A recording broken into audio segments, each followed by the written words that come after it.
بسم الله الرحمن الرحيم، الصلاة والسلام على أشرف الأنبياء والمرسلين، وبعد. كالعادة مع أستاذ عبد الرحمن. ما شاء الله، هذه في قابل مزارع المانجو. ما شاء الله تبارك الله. طبعا ما لحقنا على الثمر قلنا. ما لحقنا على الثمر. هو روح قد روح موسم المانجو ولا عاد جاي؟ قبل 20 يوم وراه. بالله. هذاك نقدر الخشب، شوفوا وين هو هناك. ما أدري هل هو يطلع أم لا. كان التصوير امامي كان. ما شاء الله تبارك الله. أصوات الهواء والرياح ما شاء الله لا قوة إلا بالله.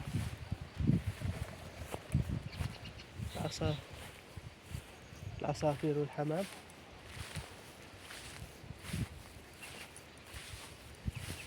فشي هنا غنم يا عبد الرحمن مع ذولا هنا كانها تأكل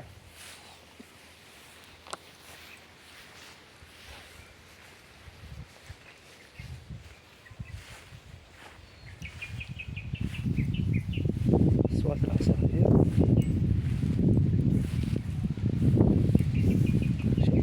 تبارك الله. والله تعطيك يعني نفسية وراحة. هذه الزراعة تحت الماء تشوف الحجم حجمها. هذا طبعا قد عمارة كبيرة. كم تقول عمارة هذا يا عبد الرحمن؟ ها؟ طبعا الجذع كبير جدا. لأن الصراحة هذا لحم المانجو، هذا الألحان يعني سنوات.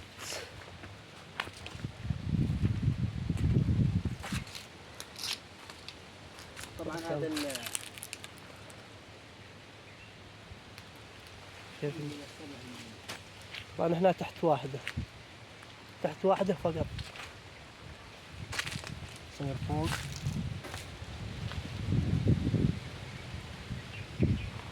ما شاء الله تبارك الله.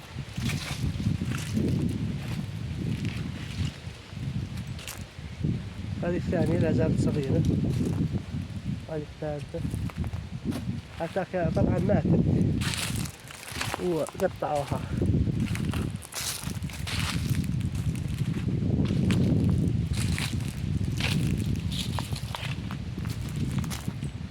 يريدون من هناك حطب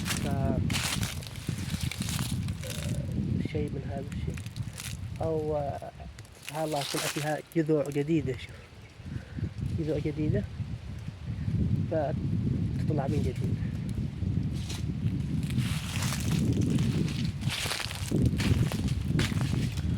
طبعا احنا دائما متعودين على الخروج إلى المزارع. نحن بإذن الله يعني من الأشياء التي نفكر فيها تكون مستقبلا بإذن الله نبني مزارع كبيرة تكون فيها ثمار، تكون فيها أغنام، تكون فيها أبقار، تكون فيها كثير من الأشياء. طبعا على طار الأبقار، هذه بقرة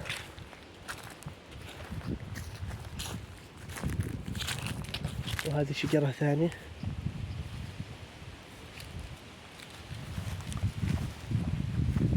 طبعا البقرة هذه شكلها ما هي متعودة على هذا عبد الرحمن. كيف؟ شكلها جات تبات أتاكت تهاجم. طبعا من هذاك بابايا اللي هو عنبه. طبعا من الأشياء التي هي أرى أنها آفة على اليمن، وهذه الشجرة الخبيثة الذي هو إيش؟ شجرة القات. هذا البقرة، هذا ليم حالي. ألقاك كذا شبعانة ما شاء الله. كأنك أنت كل ماشي تقرب عندك وتشرد. شوف هذا امامي. ركز عليه. وهذا السدر. والله هذا خوف من الاذان. تعال من هنا يا عبد الرحمن تعال. طبعا الحيوان اللي شفاه فيه تقدر تحدده من خلال ذيله ولا أذانه نعم. ده يشتي هاجم ولا يشتي يمينك معنا ولا؟ طبعا هذه البباية.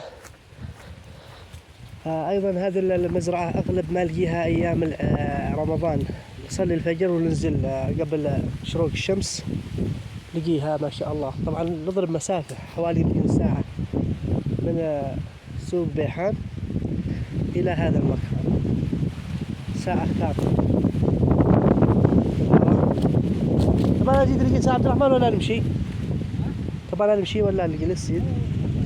ها تعال هنا من هنا. في عشبة ما دام دلل بيجي مطر. بإذن الله. الآن طبعا السحب، والآن بشرى خير إن شاء الله، باقي أمطار بإذن الله. ونشتي نمشي قبل طول المطر لأنها مسافة معنا، ولا شي معنا سيارة، إنما معنا سيكل موتور إن شاء الله. طبعا هذا المكان اللي هي تسمى ديمة، تسمى ديمة التي يقعد فيها المزارع يرتاح أو أيضا يسكن إذا هو كان عزابي أو وحيد. صوت البقر. طبعا دائما نحب التوفيق لنعود لهذه اللحظات يعني مرة أخرى. ما شاء الله.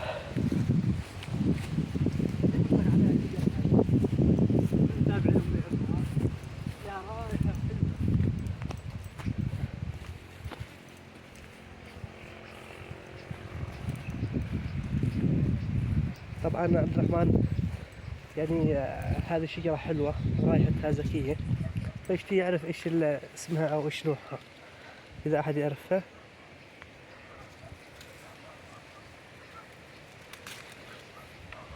ما شاء الله رائحتها جميلة.